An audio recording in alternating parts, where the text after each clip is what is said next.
tía, tenía una muñeca, con ojos azules y cabello rubio, era muy linda. Con el tiempo, la muñeca fue olvidada, se quedó en casa de mi abuela como un recuerdo más. Ella tiene 30 años desde que fue comprada. Uno de sus bellos ojos azules, que ahora eran de un color gris transparente y apagado, se cayó, y su pelo rubio, no tardó en volverse de un color intenso, a un amarillo opaco. Mis 3 primos que se quedaban allí con mi abuela le temían. Cuando yo iba de visita, también sentía su penetrante mirada fija. En ese entonces yo tenía tan solo 10 años y mi primo Manuel 6 años. Un día estábamos jugando en el cuarto cuando la muñeca se cayó del rincón en donde se encontraba. Era una repisa. Mi primo se espantó mucho. Yo recogí la muñeca. Cuando la tenía en las manos, sentí un gran escalofrío. Luego la subí a la repisa a la que pertenecía.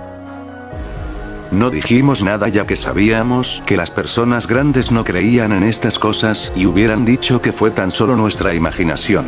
Un año después, mi primo Josué de 5 años y yo con ya 11 años, nos quedamos solos ya que mi abuela salió con mi primo de 12 años llamado Carlos, y Manuel con su madre, había ido al doctor. Yo salí a comprar algo para comer, ya era noche y yo sabía que a mi primo no le gustaba para nada la oscuridad, ni la muñeca del cuarto al fondo de la casa, así que le dije que podía quedarse en el comedor viendo en la televisión un poco de caricaturas para pasar el rato, ya que yo quería ir rápido para volver lo más pronto posible. A mí igual me daba miedo la oscuridad. La fila para pagar era larga, y me tardé un poco. Al volver a la casa, encontré a mi primo llorando en la banqueta de la casa y sudando. Me asusté demasiado y cuando le pregunté lo que había sucedido, lo primero que dijo fue: ella está enojada. Pensando por un momento en sus palabras, recorrí a la macabra muñeca. Ambos nos quedamos en el patio delantero hasta que todos llegaron. Al día siguiente, le pregunté sobre lo que pasó la noche anterior y quedé sorprendido y asustado con la respuesta de mi primo. Él dijo: ella estaba ahí parada, y se empezó a reír, luego empezó a correr hacia mí, y yo me di la vuelta y salí a la banqueta de la casa. Después mis sospechas fueron confirmadas cuando dijo: la muñeca. Luego él empezó a llorar. Él fue el que vivió lo peor, hasta ese entonces. Los años pasaron, él nunca olvidó lo sucedido. Llegó el cumpleaños de mi primo mayor, iba a cumplir 15 años, justo el día de Halloween. Yo ya tenía 14, pero decidieron celebrarlo un día antes. Al día siguiente, mi primo Carlos y yo, decidimos hacer una pijamada, y contar historias de terror. Esto último no fue necesario ya que, esa noche experimentaríamos el horror en carne propia. El día transcurrió normal, mi abuela se fue de viaje con mis padres como a las 5:30 de la tarde, mis otros primos no quisieron quedarse a dormir con nosotros, debido a su experiencia traumatizante. Hasta las 8 de la noche, nos quedamos jugando videojuegos, cenamos y vimos una película de terror que acabó como a las 11 de la noche. Cansados decidimos ir a dormir. No habían pasado ni siquiera 5 minutos cuando un ruido al final del cuarto se escuchó. Me levanté y fui a ver qué había causado ese ruido. Al descubrir que venía del cuarto al final de la casa, mejor me di la vuelta y regresé al cuarto en donde Carlos se encontraba durmiendo. Sin avisar sentí un dolor en el talón del pie que me hizo gritar, luego caí del dolor, estaba sangrando.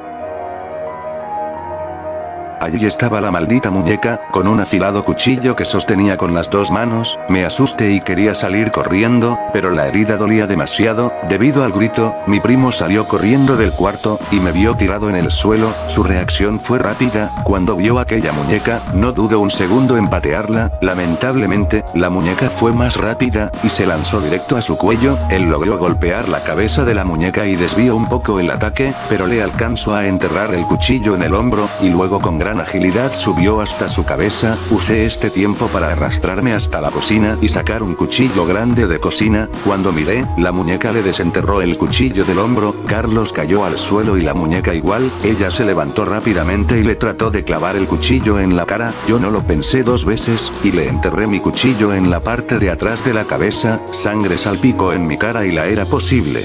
Es solo una muñeca, ¿cómo puede tener sangre?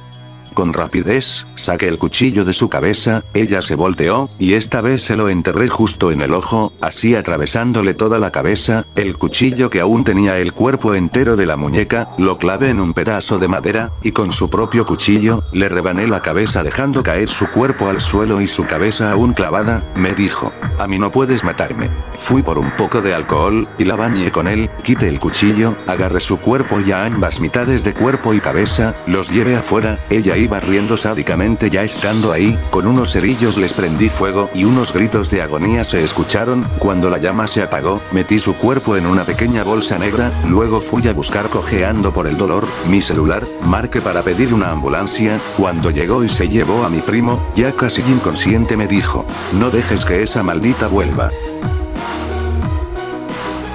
La ambulancia se fue, poco después llegó la policía para interrogarme, solo dije que se metieron a robar y pusimos resistencia, pero el ladrón consiguió escapar, una vez que se fueron, metí la bolsa que contenía el cuerpo y la cabeza de la muñeca en un baúl con seguro, después me fui a dormir un rato. En la mañana, me puse la chamarra negra de mi primo, agarré mi celular y salí con la bolsa, fui al monte que estaba cerca de un parque, allí saqué el quemado cuerpo de la muñeca, y su cabeza, cabe lo más profundo que pude y los arrojé a ambos a el hueco, después lo enterré y le puse varias piedras pesadas encima.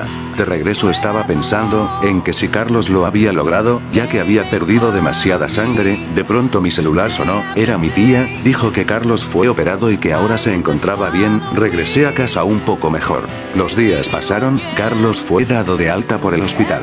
Ni Carlos ni yo tocamos más de 3 veces más el tema, un día mientras veía tele mis dos primos, se me acercaron y preguntaron que si había sido verdad lo que dijimos sobre el ladrón, yo les dije que no, moviendo la cabeza hacia ambos lados, entonces Josué preguntó que si había sido ella, dije que sí, no se los podía ocultar, entonces por último, Manuel preguntó que en dónde se encontraba. Yo le dije, abajo, en la tierra, allí es donde pertenece, muy lejos de aquí, y nunca debió haber salido, no se preocupen, ella no volverá jamás, yo mismo me aseguré de que no regrese, ya es hora de olvidar. Esa noche, hubo una cena con todos los de la familia. Era el cumpleaños de Manuel.